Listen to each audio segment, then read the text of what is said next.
Hello everyone, तो मैं आ गया हूँ इस ड्रामा का नेक्स्ट एपिसोड एक्सप्लेनेशन को लेकर। सो एपिसोड का स्टार्टिंग वहीं से होता है जहाँ पिछले एपिसोड का एंड हुआ था, जहाँ हम देखते हैं सावजिया थियान के कमरे के बाहर होती है। वह बाहर से ही बोलती है, यंग मास्टर मैं आपके लिए जड़ी बूटियों वाला दवा लाई हूँ। थियान उसे अंदर आने को बोलता है। फिर सावजिया डोर ओपन करके अंदर जाती है। वह अंदर की नजारों को देख हैरान हुई रह जाती है। तभी वह लियान से पूछती है, थर्ड यंग मिस्ट्रेस ये सब तारे ऐसा क्यों है? लियान बोलती है, वो मैं बस म्यूजिक बजा रही थी। वैसे सावजिया तुम तो ग्रैंडमा की मेड हो ना कि मेरी, फिर तुम यहाँ बिन बुलाए क्यों आती रहती हो? जिस पर सावजिया कुछ नहीं बोलती। फिर वह थियान से बोलती है, यंग मास्टर यहाँ आपकी दवा है। थियान उसे उंगली से पॉइंट करते हुए बोलता है, उसे वहाँ रख दो। सावजिया उसे वहाँ रखती है एंड वह लियान से बोलती है, थर्ड यंग मिस्ट्रेस ये दवा एक प्रसिद्ध वेद का गुप्त नुस्खा है। इसमें 18 बहुमूल्य जड़ी बूटियों को मिलाया गया है और आपको पता है यंग मास्टर ने इन जड़ी बूटियों को पाने के लिए बहुत मेहनत की है। फिर सावजिया दवा ले जाकर थियान से बोलती है, यंग मास्टर अच्छा होगा अगर आप इसे गर्म रहने पर ही पी लें। तभी थियान लियान की तरफ देखता है, जिसे सावजिया बोलती है, मैं समझ गई यंग मास्टर, ये आपको हमारे थर्ड यंग मिस्ट्रेस दे देगी। फिर सावजिया लियान को दवा दे देती है और बोलती है, ठीक है तब तक मैं फर्श को साफ कर देती हूँ। जिस पर थियान बोलता है, जरूरी नहीं है, तुम अब जा सकती हो। सावजिया बोलती है, ठीक है यंग मास्टर,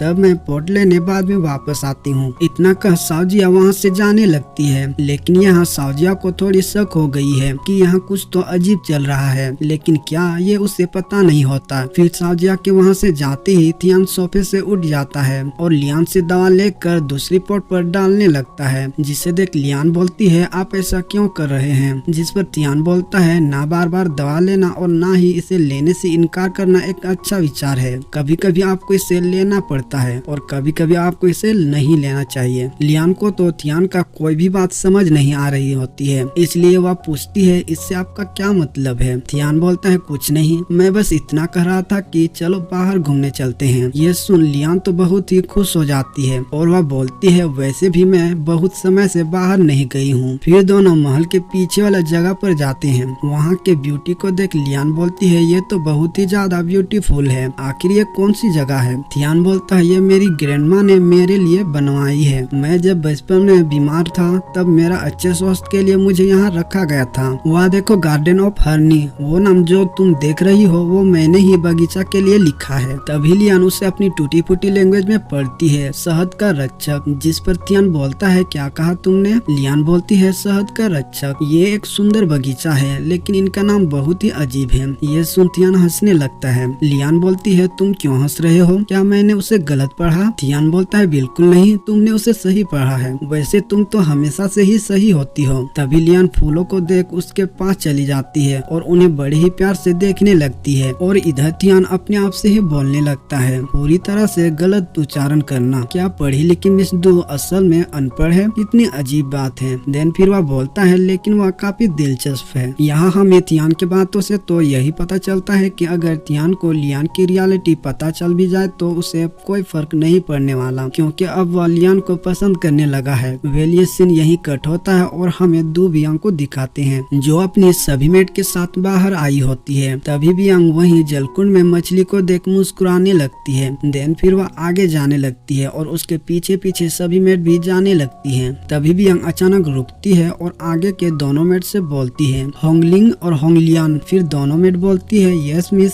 हम आपकी क्या मदद कर सकते हैं? तभी बियांग बोलती है, आज मैं यहाँ बगीचा देखने आई हूँ, इसलिए क्या आप सब मुझे थोड़ी देर अकेले छोड़ सकते हैं? मेड कहती है, ठीक है मिस। लेकिन वह जैसे ही आगे जाती है सभी मेड उसके पीछे जाने लगती हैं। तभी बियांग गुस्से से मुड़ती है और बोलती है, आपके मास्टर ने अपनी पूर्व पत्नियों के साथ भी ऐसा ही व्यवहार किया था, है ना? और इतना बोल एक कमरे की तरफ जाती है, जिसे होंगलिन और होंगलियान रोकने लगती है। तभी बियांग बोलती है, होंगलिन आप अपने मास्टर के निवास में केवल एक मेड है और आप मुझे रोक रहे हैं, यानी कि आप अपनी मालकिन के इस तरह से ध्यान रख रही है। तभी उनमें से एक मेड बोलती है, मिस आप कहाँ जा रही हैं? बियांग बोलती है, इस कमरे को किस काम के लिए उपयोग किया जाता है, मैं बस वही देखने जा रही हूँ। तभी मेड बोलती है, मिस हमें देर हो रही है, अब हमें रात के खाने के लिए वापस जाना चाहिए। बियांग बोलती है, क्या आप डर रहे हैं? अगर मुझे पता चल गया कि अंदर क्या है तो आप पर मुसीबत आएगी। अगर आप ऐसा नहीं चाहते हैं तो बताओ इस कमरे के अंदर आखिर क्या है? अगर नहीं बताना है तो ठीक है, मैं खुद ही पता लगा लेती हूँ। तभी मेट बोलती है हमें रक्षक लीचेंग ने कहा है कि आपको यहाँ ना जाने दिया जाए। बियांग बोलती है मैं बस अंदर क्या है वही देखना चाहूंगी और अगर मिस्टर लीचेंग पूछे तो इसकी मैं पूरी जिम्मेदारी लेती हूँ। इतना कह वह कमरे के अंदर चली जाती है जहाँ वह जनरल के पूर्व पत्नियों की मेमोरियल टेबलेट को देखती है। एंड तभी हमें बैकग्राउंड में एक वॉइस सुनाया जाता है। वह बोल रही होती है कि जनरल की पहले 2 पत्नियां थी और लोग कहते हैं कि उन्हें मौत होने तक टॉर्चर किया गया था। एंड तभी वहाँ हवाएं चलने लगती है जिससे वहाँ की मोमबत्तियां फड़फड़ाने लगती हैं और उसे देख बियांग थोड़ी घबरा जाती है। लेकिन वह जैसे ही बाहर जाने के लिए मुड़ती है तो उसके सामने मिस्टर लीचेंग होता है। मिस्टर लीचेंग उसे बोलता है आपको यहाँ नहीं होना चाहिए। एंड वह मेड को डांटने लगता है। वह बोलता है कि मैंने आपको क्या बताया था,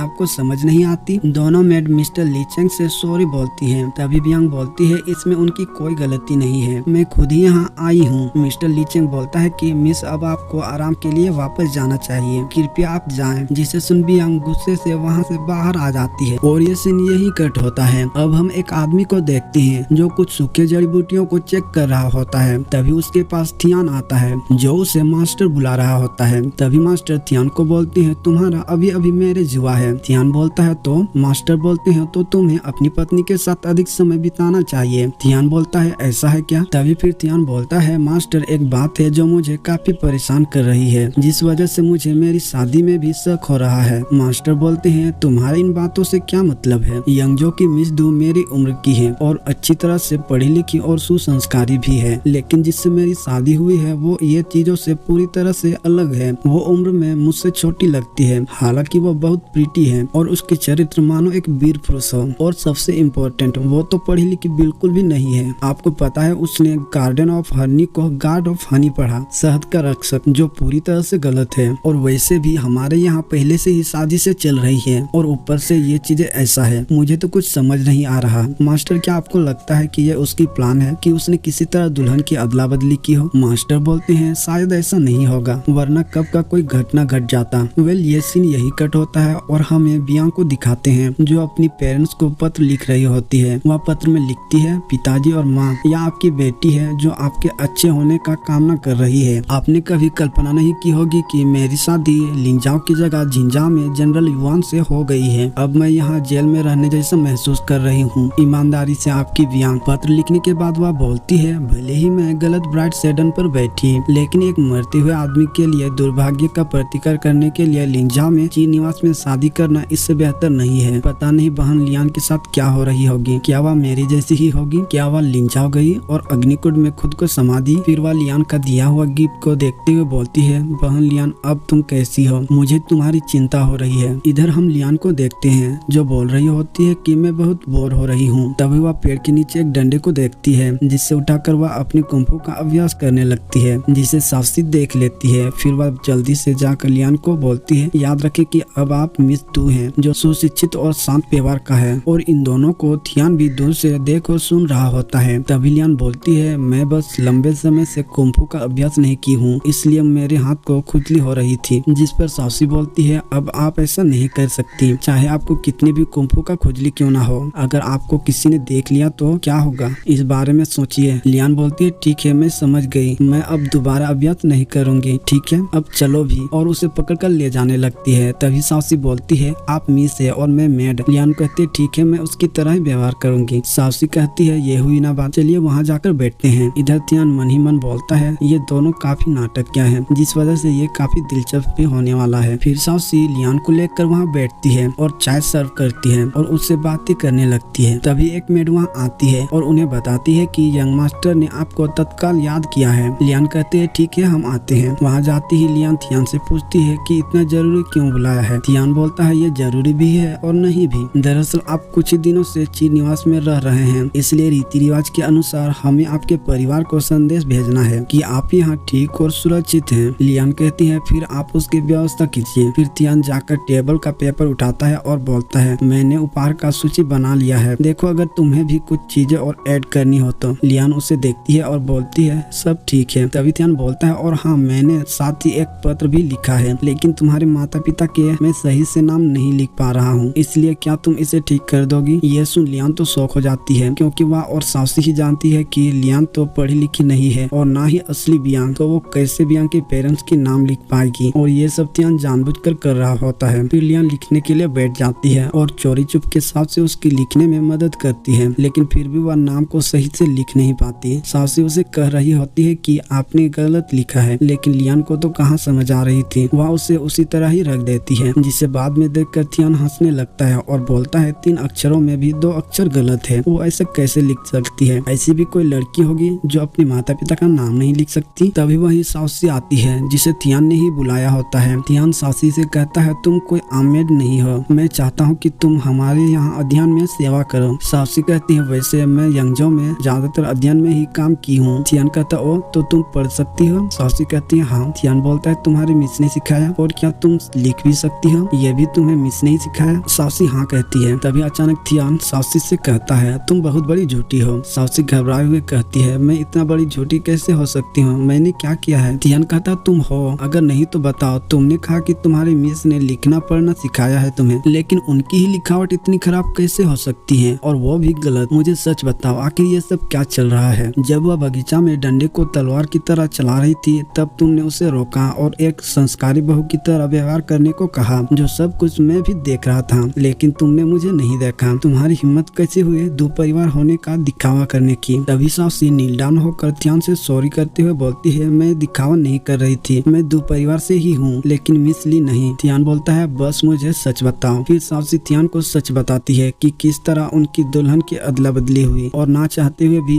बियांग की जगह लियान को लेनी पड़ी। यंग मास्टर इसमें मिस ली की कोई गलती नहीं है, वह बहुत अच्छी और सच्ची लड़की है, आप उन पर दोष ना दें। ये सब सुन तियान मुस्कुराने लगता है और इसी के साथ ये एपिसोड यहाँ खत्म होता है। वेल आपको एपिसोड अच्छा लगा तो प्लीज वीडियो को लाइक और चैनल को सब्सक्राइब जरूर करें। Thank you.